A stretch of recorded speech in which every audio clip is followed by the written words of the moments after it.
It's a Guy Jeans podcast.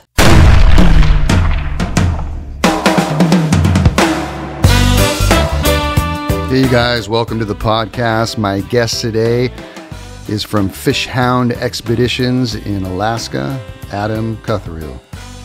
And Adam is the entrepreneur of the business up there, and he does all kinds of cool trips, heli fishing. They'll take you into some great rivers and valleys and stuff like that to go heli fishing. He also does expedition trips where they'll float for multi-days. They'll go to Kodiak to fish for steelhead, and they do ice fishing. He's an interesting guy. He's got about 10 guides that work for him, and they have a really great operation going on up there. In this podcast, I talked to him about all those things, the heli fishing, the steelhead and Kodiak, the bears, all that good stuff. It's a great podcast. He's a great guy, and I hope you guys enjoy this one. This is a good one. Without further ado, here's Adam Cuthriell. Adam, how you doing? All doing good, man. Just another beautiful day up here in AK. Is that where you're at? Yeah, oh yeah. AK is home year round, man. We love it here. You know, that's one thing that I think helps separate our guide service is the majority of us, you know, call Alaska home year round. So it really keeps us in touch with what's going on with, you know, the snow, the rivers, the rain, the wind, everything that goes up here. What's it like right now there? It's still very winter time. Things are finally starting to warm up a little bit, but we've had a super snowy winter. We've had close to 700 inches of snow. Been great snow machining, great snowboarding. Yeah, it's been a great winter. But yeah, we've just kind of started to get above freezing these last few days, and it could be real spring or it could be fake spring. We generally up here will get a couple teases of spring, and then winter comes back and holds on to her grip. But I think it could be real spring actually, but we'll see. So you're in Kodiak, right? Is that what it's called? Kodiak Island? No, our steelhead program is out on Kodiak Island. Oh, okay. But during the wintertime, my family and I, we live a little south of Anchorage in a little ski town named Girdwood. Okay, cool. Yeah. So you live there, and then you move to the lodge in the fishing season. Well, we have we're a guide service. We don't have a lodge. All of our trips are remote, multi-day floats. Oh, okay. But during the summer, we live north of Anchorage in a little town named Willow, which is located on the park's highway river systems. We got 4 acres where myself and all the guides live right on the river, where we primarily do a lot of our day trips. But the reason why we live in Girdwood in the wintertime is in a former life I snowboarded professionally, and snow is still a very big part of my life. My daughter, she's been snowboarding since she was 15 months old. She's 3.5 now, so yeah. So we're going to get into your biz and all that stuff, but let's go back to where you were when you were in Colorado and you started fly fishing when you were young, and how that took off. Yeah, definitely, man. Yeah, grew up Colorado, beautiful place. Too many people now these days, but a beautiful place. And yeah, my family and I, we just grew up outside, you know, like most folks. Started, you know, spin casting as a kid, and just would see people out fly fishing on rivers, and it just intrigued me. And when I was 14, I had one of my best friends, actually, his dad was into fly fishing and asked if I wanted to go. So I said, heck yeah. And went to Walmart, bought a $17 Wright McGill fiberglass rod, and we went out up on a little tributary up high up on the frying pan, and just my buddy was like, "Here, do this," and just gave me a rod and walked off. And so there I was, just in the middle of a little creek trying to figure it out, and managed to catch a little brown, and that was it, man. I was hooked, you know, as the cliche goes, and was fortunate enough to grow up within bike riding distance of the South Platte. So, I mean, I remember me and my buddies, we'd ditch school and go fish, and it just has had been a huge part of my life ever since. And wherever I went, always had a fly rod and just would always do it. And it really I fished a ton through high school and where I was first going to college in northern Colorado. and I was going to be a god-awful lawyer. I was going to be a water law lawyer, but I just realized that kind of wasn't what I wanted to do. And in my head, I made up, made up this degree called Outdoor Recreation Leadership, and I found a school in Colorado called Colorado Mountain College. And I withdrew from UNC and enrolled into Colorado Mountain College. And I remember calling my folks like, hey, Mom, Dad, just want to let you know I withdrew from UNC. I transferred into Colorado Mountain College. I'm going to be a fishing guide. And it was just How'd that go dead over? silence. Yeah, it was just dead silence on the line. And my mom's like, you did what? Like, Dad goes, you just want to live in the mountains. I was like, well, that's kind of true. But it was great, man. It was a really good college experience. Really helped me first get a job when I started guiding when I was like 19, 20. Started guiding in the Summit County area on the Blue River, Colorado River, Arkansas, South Platte, all those kind of more famous tailwaters in Colorado, and loved it.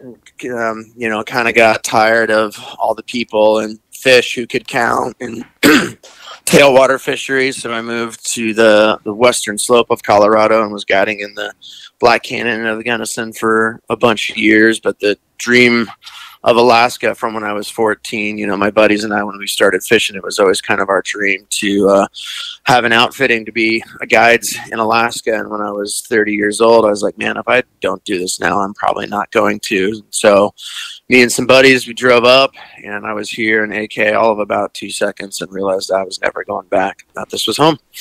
Awesome. Yeah. So when you were guiding all around that, like the Frying Pan, the Arkansas, the Blue, and then like decided basically, hey, I'm going to head over to the Black Canyon of the Gunnison. Did you float that and guide that? Is that what you? Yeah. Yeah. Okay. Yeah. That's where we started doing. That's where I started doing, multi-day trips, professionally, not just for fun, but guiding down there with Black Canyon anglers. It was a phenomenal experience. Great place. So when you arrived in Alaska, what was it like? Did you just like go, oh my gosh, this is it, and I'm going to be here for the rest of my life, kind of a vibe? 100%, man. Yeah. I mean, forget the author, but he said young men should not visit Alaska, for that is the bar that all things will be held to. It's the truth, man. Like just coming here and just all the mountains and snow and rivers and just lack of humanity. I was just like, I'm never going back. One of my good buddies who I guided with in the Black Canyon, he was an older guy, and he's like, you're not coming back, man. He's like, I've been there. But knowing you, like, you're not coming back. I was like, no, I'll be back. My family's here. I love Colorado. No, he was right. Just the vastness of the place and all the rivers and lots of snow. It's a good place for those who haven't checked it out. You should definitely come see it. When you started Fish Hound Expeditions, how did that go down? Did you say, okay, I'm going to just start guiding up here? Was that a big process? And because that's a big jump, man. Just like moving from Colorado up there and just starting your biz, right? Yeah, well, I guided a little bit up here before starting my biz. Yeah, was working for another outfit, and the gentleman who I guided for was like, hey, you should buy my business. And I was like, okay, that's kind of random. I just started for you, and you're telling me I should buy your business. But I was like, okay, we could entertain that, but like in order to do that, you're going to need to give me profit loss reports, because the money he was asking, being a dirtbag fishing guide, I didn't have that money in my bank account, and he was kind of had some issues with alcohol, and was not the most forthcoming with actual paperwork to go to a bank to get a loan. I was like, well, this isn't going to happen. And I was also a firefighter for the little department here in Girdwood, and was considering transferring to AFD, Anchorage Fire. But I got a bunch of buddies, and they're like, man, I don't know, man. It's a good life, but I don't know. And then with my wife's encouragement, she said, just start your own business. You don't need to buy that crap. Just start your own. And nice. So it started with me and a raft, and, just got the permits and just started doing day trips up north. And then the business grew, and hired a guide. And now I have 10 guides, way too many boats, and four locations. It's awesome, man. I love it. That's so cool. How'd you come up with this name, Fish Hound? Is it because you're a dog lover? It is. Yeah, it's actually named after my hound dog, who's sadly not with us anymore. But when I was trying to think of the name, my hound dog walks in and kind of looks at me like, "Duh, dude, Fish Hound." And I was like, "Oh, Fish Hound Expeditions." And yeah, the dog on our logo is our hound dog. It was always known where we were on the river, because he was 110-pound blue tick bloodhound, and he had the big bay and there's Adam and Fish Hound. And so that's how we came up with the business. But we are dog lovers. The majority of my guides have dogs, and on our day trips the dogs come. I built most of the frames for our boats myself, and I did that so that there's a spot for the dogs to sit on the boat and be comfortable with the humans who come fish with us. I love it, man. Do they help like with some like the bear situations too, probably? They do, man. They really do. I mean, my current dog, he's a little boxer pit bull. He's not little. He's a little chunk. He's 90 pounds, but he's real good. Awesome. Real good with bears and moose. And our head guide, his dog, Little Bear, real good they do help. They do help. That's awesome. So you have all kinds of trips that you do. Looks like you have heli fishing, expedition trips, Kodiak, steelhead, ice fishing. Let's start with the heli fishing. What's that all about? Oh man, helicopters are so cool. They're incredible machines, man. I mean, fixed wing aircraft is a lot of fun. But the helicopter, the access that they can give you, and they don't need a landing strip to land. We can land on little 10-foot gravel bars. I mean, shoot, we've landed in the water multiple times with a heli. Really? They just really provide, Yep, landing right in 2 feet of water. Alaska, it rains a lot. And the rivers swell with the rain because everything's freestone. There's no tailwaters here. And sometimes in the water it gets high and, it's a foot on the gravel bar, and that's where we need to land. That's where we can land. And, we use the heli for single day trips. We'll do fly in, float out trips, fly in, fly out trips. So we got lots of access with the heli. And they're just able to land in areas where fixed wing aircraft can't go. So it just kind of opens up a lot of stuff. And honestly, from a business aspect, anytime you involve planes or helicopters, the prices of the trips do go up. But we utilize a helicopter named R44, and they're reasonable to operate. So a lot of folks who from a business standpoint, they're like, oh, that trip's way too expensive, involving the planes, because beavers, they're kind of the workhorse of Alaskan aircraft. But a lot goes into those, where the R44s are newer aircraft.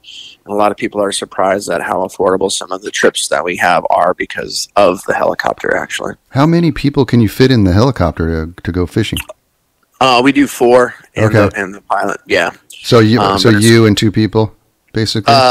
Or guide? The pilot and 3 people. Pilot and 3 people. Okay, copy that. And then if there's multiple people, then he's got to do another trip back and forth type of thing. Yep. Okay. Exactly. But the way we use, we've been working with a great air service out of Talkeetna named Talkeetna Air Taxi. Shout out to Paul and his gang. But they they put baskets on the side where the skids are. Yeah. And then on the other side, they custom built this platform where we can put coolers, dry boxes. It's amazing how much stuff you can put into those birds. It's incredible. I saw that on your website. I think I was reading somewhere like, no one over 300 pounds anymore or something,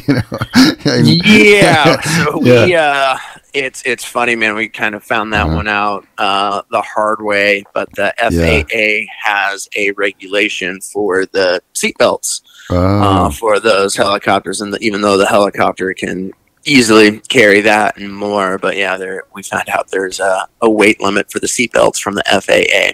When you guys are going in on the helicopter, what fish are you fishing for? Leopard, rainbow trout, Arctic grayling, dolly varden, and then all 5 species of Pacific salmon. Oh, okay. It just depends on the season too, like when they're in? Yeah, so our resident species are the leopard bows, Dolly Varden, and Arctic grayling. Now, how we fish for those three species kind of varies throughout the season. And then kings are the first salmon to arrive. They generally arrive early June, run through the first part of July. Nice. Right on their fins are the sockeye. They're kind of early, mid-July. And then right behind them, we got the pinks and chum salmon, and then the silvers, aka coho, are the last salmon to arrive, and they show up the first part of August and run through that. Okay. So yeah, lots good variety and stuff to fish for here. What's the flies that you're using for those guys mostly? Are they egg patterns or flesh, or for the trout or for the salmon? For the salmon. For the salmon, it's kind of like streamer fishing, trout fishing in the lower 48. Yeah, we're throwing big, bright streamers, or we're swinging. A lot of folks, myself included, love throwing two-handed rods, whether it be a true spay or switch rods, and just swinging. Old school, casting down and across, step down, and across, step down is a fun way to fish. But then streamers. Just cast into the banks and moving that fly as fast as you can. We fish a lot of a fly up here and in the Dalai Lama, which is a big articulated streamer. Yeah, great pink pattern. And purple, maybe, is it? Or? Pink and purple, pink and white. Okay. Yeah, everyone, every guide, every angler's got their own colorway preference. I personally like pink and white. Just the bright and white combination just creates a good profile, and the fly with that cone head. Yeah. All about vertical movement. That cone head drops down, and then you strip it, and it comes back up as a very effective fly. Do you find that the salmon, like the different species of salmon, like different colors, or will they all eat that Dalai Lama, or different colors? Everything that swims in Alaska will eat a Dalai Lama. So Dalai Lama it is. Yeah, Dalai Lama it is.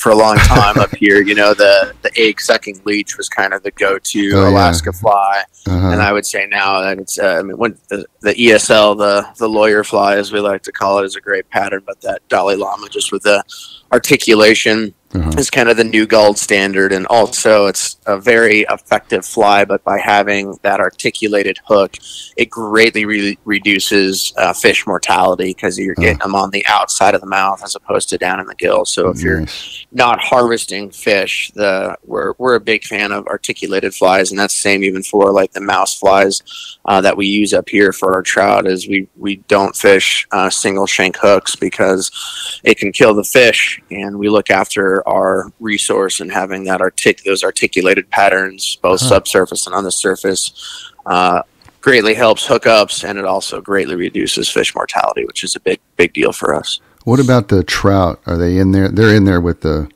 salmon. Are they eating the eggs? And so you're using egg patterns for, how's that work? Yeah. So our trout up here, they're meat eaters, man. It's funny, when I first moved up here, I went to a great local fly shop in Anchorage named Mossy's, and just kind of looking around. I was like, hey man, what size tippets, bugs should I be throwing? And Mike just kind of smiles. He's like, you're new here, huh? I was like, yup. And he says to me, same thing. He's like, man, our trout really don't eat bugs. They want meat. So we're fishing a lot of, patterns that imitate the meat, whether that be the shrews and voles that our trout are eating. We have a lot of lampreys up here in our rivers in Alaska, and that Dalai Lama imitates lampreys very well. Lots of sculpin, other bait fish, the salmon smolt that migrate out. And then, once the salmon start their spawn process, we fish a lot of, we don't really fish egg patterns, again, because, like the glow balls and yarnies and stuff down in the lower 48, the fish, they just inhale them, and it gets them down in the gills, and it kills them. So we fish beads up here primarily. And beads, we peg the bead, an inch and a half or so above the hook. And again, not only is a bead very effective, it looks way more real than a yarnie, but again, when they eat that bead and then you set the hook gets them on the outside of the mouth, so you're greatly reducing fish mortality, and it's also very effective. And when I first started, 13 years ago, we were going to, big box craft stores and buying beads, and then going next door into the nail polish store and buying nail polish to paint the beads. But now there's so many manufacturers out there that make really good beads. We don't have to paint beads as much as we once did. What about the steelhead? What's that like? So you have to travel a little bit to get to the Kodiak to go for the steelhead? Yeah, we fly from. Oh, it's super easy, man. You just hop on a plane from Anchorage to Kodiak, and an hour later you're there. Yeah. There's steelhead fishing in South Central as well, down on the southern part of the peninsula, but Kodiak has one of the largest runs of steelhead in the state. On a low year, 6,000 to 7,000 steelhead. On a high year, 10,000 to 12,000 steelhead. Wow! But the cool thing is the river's only 24 miles long, so you got 6,000 to 12,000 steelhead in the river, 24 miles long, with no road by it. It's insane. Like the numbers that I tell folks and tell friends and tell clients, just 25-year-old me wants to smack me because I started steelheading, in the lower Northwest, where like if you got one or two a day, you're a stud, man. Right.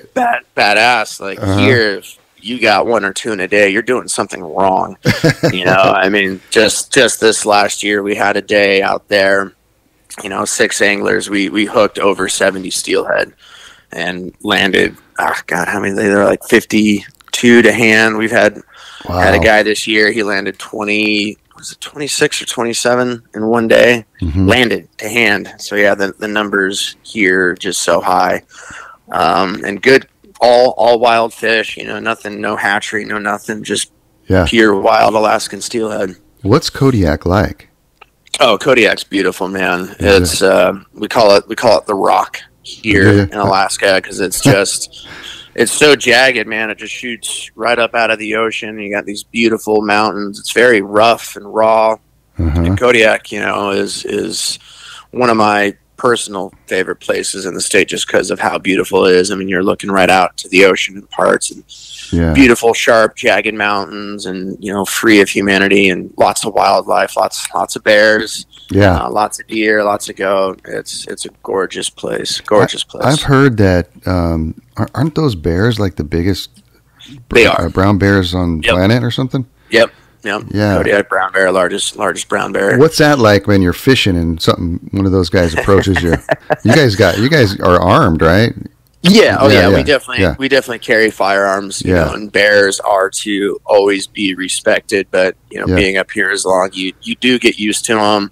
And brown bears, for the most part, they don't want anything to do with us. They want to eat fish. Everyone up here in the lower 48 will kind of call brown bears grizzly bears, and grizzly bears brown bears, and I mean they're technically the same thing, but the biggest difference between a brown bear and a grizzly bear is a brown bear is located within 200 miles of a salmon stream, so therefore it tends to be much larger and way less aggressive because it has a continual, reliable food source. Right. Whereas if you get in interior Alaska and there's no salmon streams, the brown bears are then called grizzly bears. And they're smaller, much more aggressive. Like when I go hunting in the interior, I don't eat where I sleep, just because they are looking at you as a potential meal source. Whereas on the river, I mean, we leave food in the coolers, trash in the tents. They really don't want anything to do with us. I mean, they're to be respected,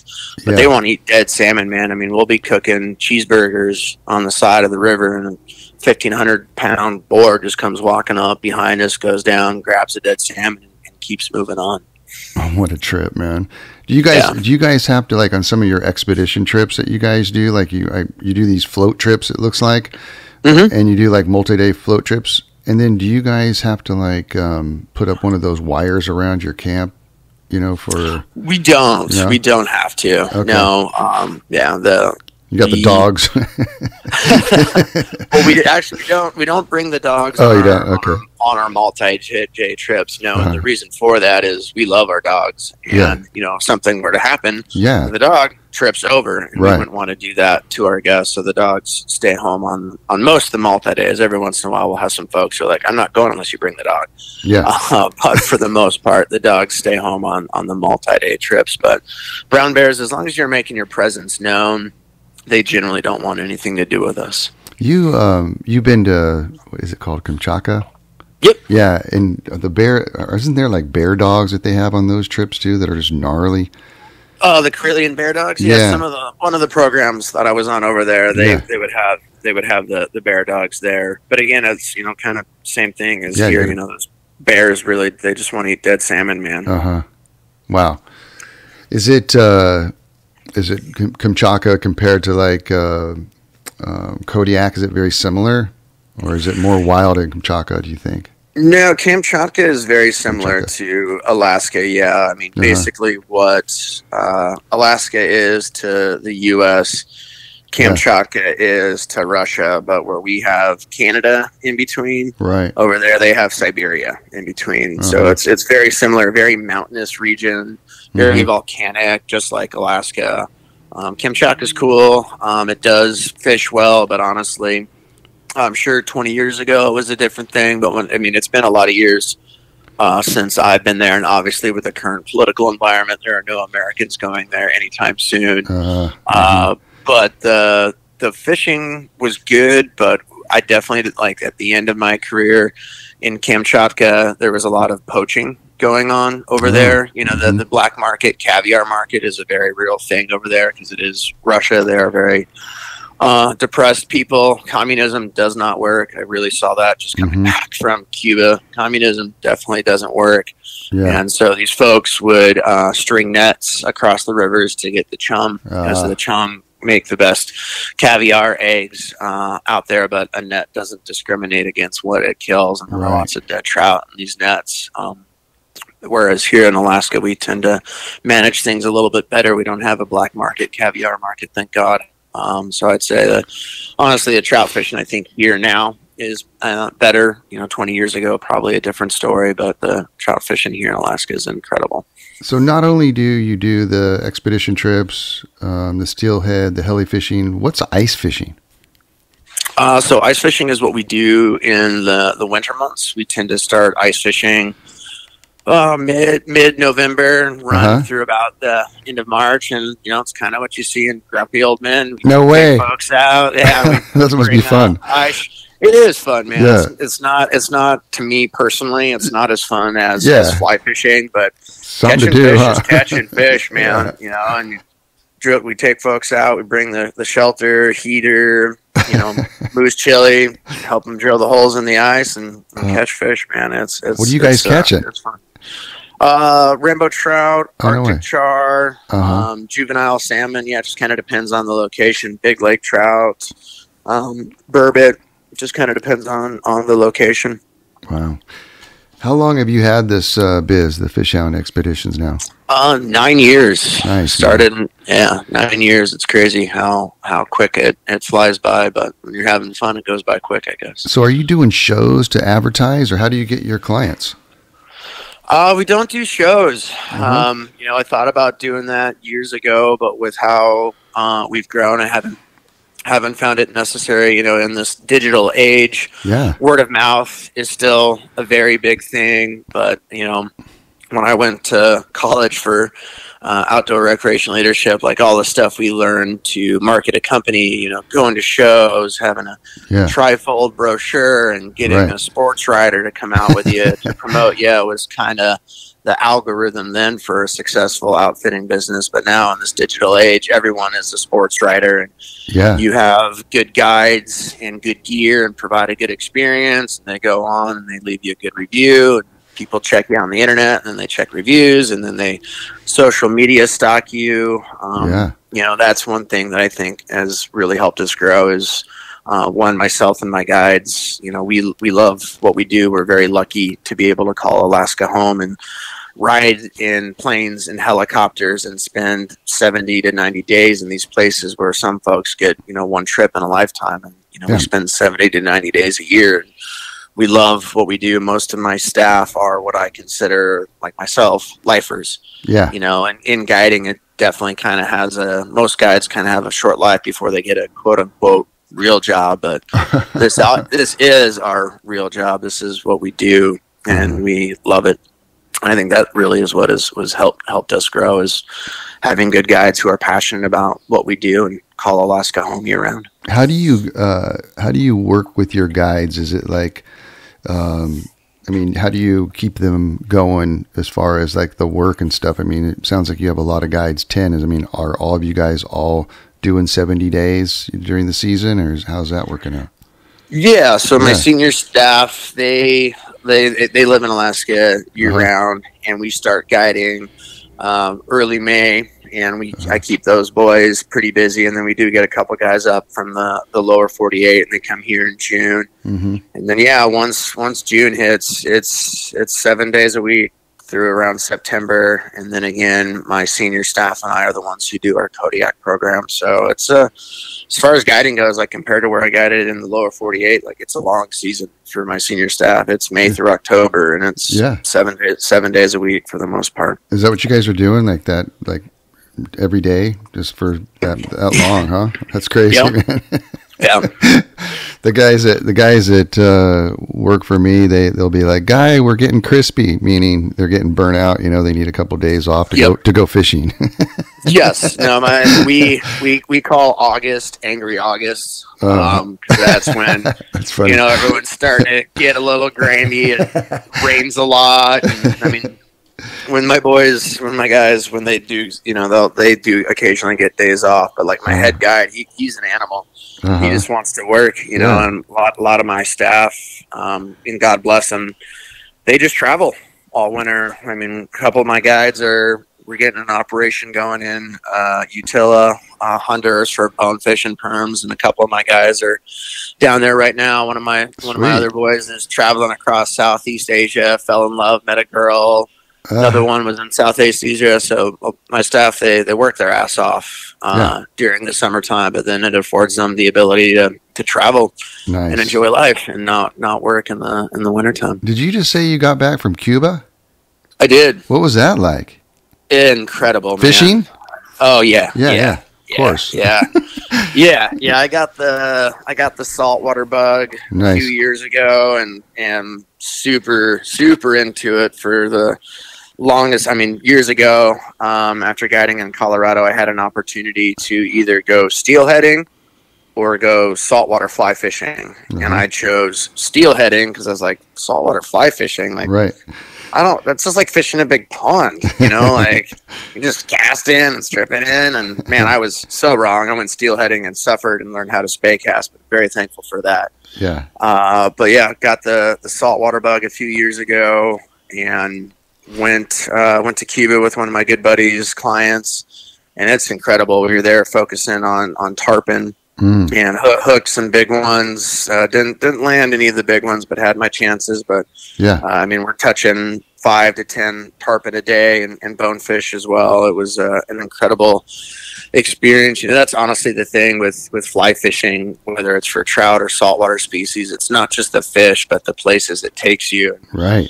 Going and seeing Cuba and, you know, the plight of those people, but how good those people are, and going out fishing with them and talking with them and having those experiences was incredible. And also going to Havana and seeing that city, and going to the Floridita where Hemingway hung out. Oh, cool. It was a great experience. Yeah. What is it like there in Cuba? Is it like a poor economy type of a thing?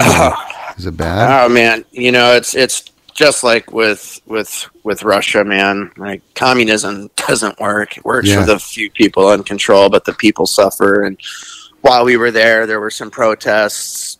Really? Because like it was wild. Like, you go into some of the grocery stores and air quotes and just empty shelves, empty shelves, and the people were protesting for food, and they just get thrown away in jail. And one thing that one of the guides, Arnold, said, you know, we're talking, and he's like, yeah, things are tough on your country right now. I'm like, yeah, they are.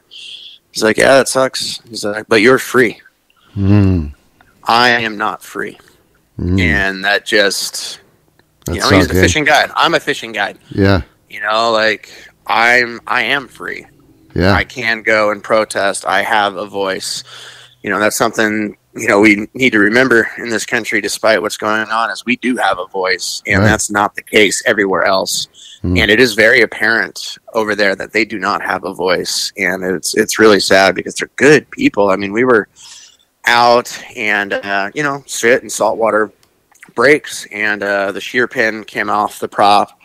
And so we're trying to fix it, and we got back, and they were able to fix it. And the next day we go out, and there's just this lobster fisherman, and we roll up to him and talking to him in Spanish. And next thing you know, like the captain and some of the crew of this beat up lobster boat, I can't believe it was still floating, but like 3 of these guys just hop off. They're pulling up, 5-gallon buckets of old nuts and bolts and parts, and there's 3 dudes on the back of this skiff fixing our skiff. And they got it fixed, and I was No like, way. oh, shit. I mean, like, what can I do? What do you guys want? Anything? They're like, yeah, can we have 5 beers? And so, of course, gave him 5 beers. And I looked to Arnold, my God, I was like, do you know these guys? He's like, no, never met them in my life. Wow. Just came up, and they're just there to help each other, help one another, because they know what they're dealing with as a country. And Wow. it is very apparent. It is very apparent. When you like leave tips there, is there like, do they want you to leave tips, or is it kind of like 100%? Oh, okay. No, that's another thing that I learned that was very eye-opening. Yeah. Because tips in Alaska are a big thing. A fishing guide anywhere, it's a service industry. You get Yeah. a tip based on your service, just like when you go to a restaurant, a bar, like tip your guide. But guides in America, we get a base pay. And Yeah. I kind of assumed that in Cuba it would be the same. They do not get a base pay. They rely solely on tips. Ah. And I asked the guy, because the money that we pay goes to the government, and then the government interesting. there pays the people. And I asked Arnold, I was like, okay, so I know you don't get paid, but like it goes to the government, then you get paid. Like, what is it? He's like, it's enough to buy 7 pounds of rice. After 4 months of guiding, 7 days a week, they get paid enough to buy 7 pounds of rice. Whoa. So tips are huge. That's what they survive on. Oh my gosh.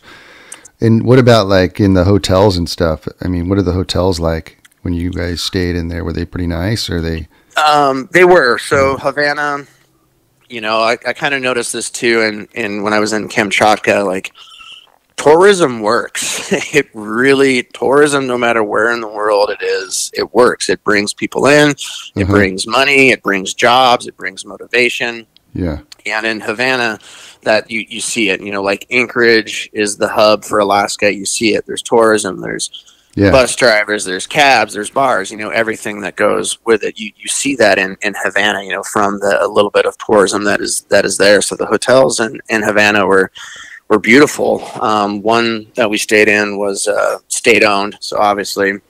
But then the next one we stayed at was a great story of success.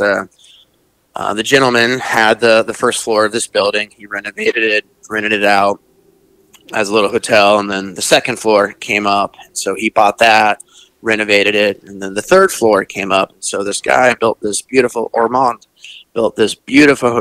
right on Old Havana, totally safe. Like, Havana itself is super safe. Like, I've traveled other places where you're like, all right, sketchy.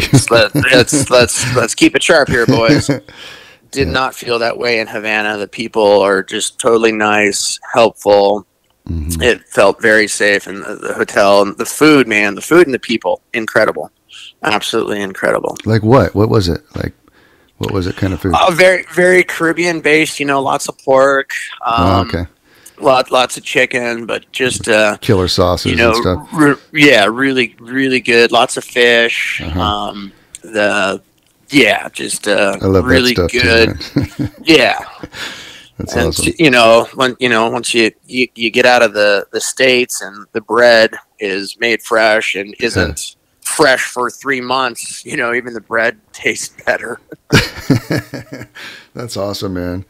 Hey, so if people want to find you, where would they go? Like on socials and your website and stuff like that. I'm going to put this in the description and all that too. But like, if people want to find you right now, where would they go? Yeah, Fishhound Expeditions. You can find us online, fishhoundexpeditions.com, on social media, Fishhound Expeditions. We show up pretty quick. Okay, cool. And then that's the same with like Instagram and all the other ones? Yep. Okay. Yep. Dude, you got it going on, man. It sounds like you got a really great life, and You got a little daughter, it sounds like, as well, right? Yep, 3.5-year-old daughter. Oh yeah, you guys are busy, man. yeah, she's a lot of fun. She one of my buddies, it was funny, he was kind of giving me shit. He's like, man, your daughter. I was like, what? He's like, she's never going to know a life where she doesn't fish, hunt, or snowboard. I was like, yeah. You're damn right. She's been out hunting at a year, been snowboarding since she was 15 months. She's been out so many jet boats, planes, helicopters. Yeah, she always, it just makes my heart melt. She's like, Dad, I'll work on the river. I was like, yep, Dada's got to go work on the river. She's like, all their work on the river with Dada. She wants to be a fishing guide and helicopter pilot, and a doctor. Very cool. That's awesome. Yeah, my daughter, grew up in the fly shop as well, and she, we were out fishing one day, and some dude walked up and started fishing with a spinning rod, and she's like, "What is that, Dad?" That's called awesome, that's a spinning rod. She's like, "Oh," and she's like, "How come he has fish on a rope?" And I'm like, "Well, he's gonna take him home and eat him, And she's like, "Oh, I didn't know that. That's wild, Yep. So it's pretty cool. For you, man. Yeah, it's really cool. I'm fishing with her as well, and my teenage daughter, the 16-year-old isn't quite back into fishing yet, but my older one, who's like 20, she's kind of come back to it. They kind of leave it and come back. So just fair warning on that. Yep. The days of them running down the driveway, "Daddy, Daddy," are gone. That's for sure. Well, hey, man, Adam, thanks so much, man, for taking the time to be on my podcast and share your whole world. I really learned a lot, and maybe we'll come up and go fishing with you someday, man. Yeah, man. If you've never been, you should definitely check it out. It is an incredible place. Absolutely, man. Well, thanks again, bud, and we'll get as many people up there to see you as possible. Appreciate it, man. All right, take care, man. All right. Bye-bye. It's a Guy Jeans podcast.